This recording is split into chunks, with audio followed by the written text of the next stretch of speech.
Hola, somos la colectiva Marejada y estamos acá, Penélope, y Zulema. Y vamos a charlar un poquito sobre temas relacionados a las elecciones que se van a llevar a cabo el 6 de junio. y también sobre todas las implicaciones ciudadanas que las mujeres que vivimos acá y prácticamente en muchas regiones del país pueden ejercer o no con ese voto. Así que este videíto va a ser sobre la democracia desde mi perspectiva jurídica y También sobre una perspectiva más antropológica y sociológica, y les vamos a estar invitando a que nos sigan y que vean una serie de cápsulas que van a estarse produciendo diariamente de aquí hasta el 6 de junio justamente, y vamos a escuchar un poquito esta perspectiva de la que les hablaba Penny. Ok, cuando decimos nosotros democracia, lo primero que se nos viene a la mente es tipo elegir a nuestros representantes, pero la democracia es mucho más que solo eso.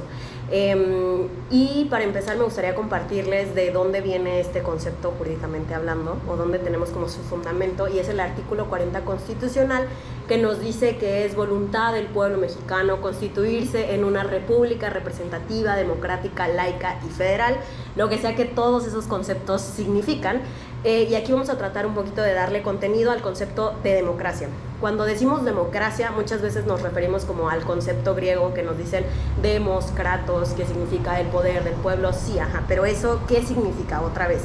Y a mí me gusta resumirlo en 4 pilares. El primero, y que me parece importantísimo, es el reconocimiento y respeto de derechos humanos. Derechos humanos como, por ejemplo, nuestra libre manifestación de las ideas, como puede ser también la libertad sexual, que a últimas fechas estos 2 derechos han adquirido muchísima relevancia. El segundo pilar es el que se pueden exigir responsabilidades a los servidores públicos, es decir, podemos cuestionarlos constantemente de qué hacen, por qué lo hacen y con qué dinero lo hacen, porque al final están usando nuestro dinero a través de los impuestos.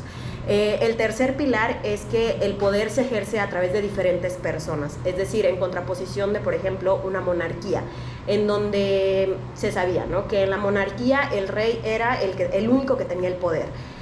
Sin embargo, cuando hablamos de un régimen democrático decimos que el poder se ejerce por diferentes personas, y un claro ejemplo en México es, por ejemplo, la división de poderes, que es ejecutivo, legislativo y judicial. Y el 4 y último pilar es este, con el que todo el mundo relacionamos a la democracia, que es la elección de representantes a través del voto.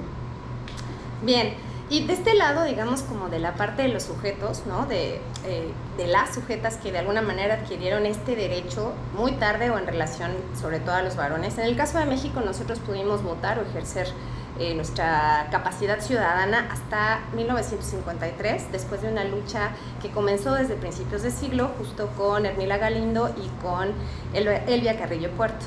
Sin embargo, históricamente fue en Inglaterra, justo después de la Revolución Francesa, en donde se supone que se reconocieron estos derechos de los que hablaba Penny, ¿no?, los derechos ciudadanos, ¿no?, de libertad, de igualdad, fraternidad y demás, en 1789, pero digamos, nosotras no fuimos consideradas como tales hasta muchos años después. Incluso Mary Wollstonecraft o algo así, tenía una iniciativa bien bonita por la que lucharon en 1792 en Inglaterra muchas mujeres para poder no solamente ser consideradas ciudadanas y votantes, sino reconocer, por ejemplo, derechos laborales, esto que decía también Penny, los derechos reproductivos, quién se quedaba con la custodia de los hijos, y también, que es un tema, digamos, jabonoso ahora en México, que es el tema de los derechos sexuales y reproductivos en términos de maternidad, o sea, que la maternidad sea elegida.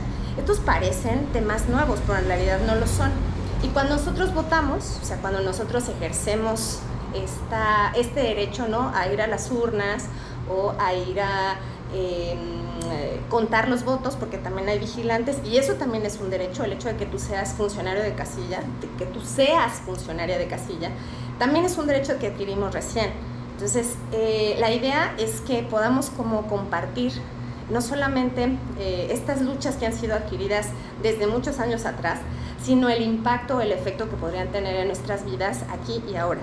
Y entonces, como para ir cerrando, la intención que tenemos es que la democracia como tal no había sido ejercida por nosotras. O sea, era un concepto que sí empezó con Grecia, después en Occidente, llega a México y demás, pero en realidad nosotras somos ciudadanas como nuevas, ¿no? O sea, recién como constituidas, ¿no?